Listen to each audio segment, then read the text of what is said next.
Hi అండి. మా అబ్బాయి బర్త్‌డే రోజు కొత్తపట్నం వెళ్ళాం గదా! మామూలుగా అయితే అందరం తోటలోకెళ్ళి తాటి ముంజలు కోసుకొని తినేవాళ్ళం. కాపోతే పిల్లలున్నారు, ఎండ ఎక్కువగా ఉందని నాన్న తాటికాయలు గెలలను చెరిగిచ్చేసి, తాటికాయలని ఇలా బస్తాల్లో తీసుకొచ్చేసాడు. టయానికి మా తమ్ముడు గూడా వచ్చాడు కాబట్టి, ఈ తాటికాయలు కోసే పనిలో నిమగ్నం అయిపోయి ఉన్నారండి. చూడండి తాటికాయలు ఎంత బాగా కోస్తున్నాడో. తాటి ముంజలు విడిగా తినే కంటే కూడా ఇలా వేలుతో పెట్టుకొని తింటే ఆ తృప్తే వేరండి. చూడండి ఈమె ఎంత ఎక్స్‌ప్రెషన్ ఇస్తుందో, ఎవరికి వాళ్ళు కోతిలాగా ఎక్కడ దొరికితే అక్కడ కూర్చొని తినే పనిలో బిజీగా ఉండిపోయారు.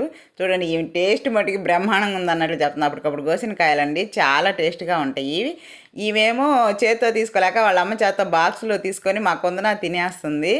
తాటి ముంజలు చలవండి. ఎక్కువ తింటే అరగదని అందరూ తినరు కానీ, తాటి ముంజలు ఎన్ని తిన్నా గూడా చిన్న మామిడికాయ, పచ్చి మామిడికాయ ముక్క గాని తిన్నామంటే మన శాంతా స్పెషల్ ఛానల్ ని లైక్, షేర్ అండ్ సబ్స్క్రైబ్ చేయండి.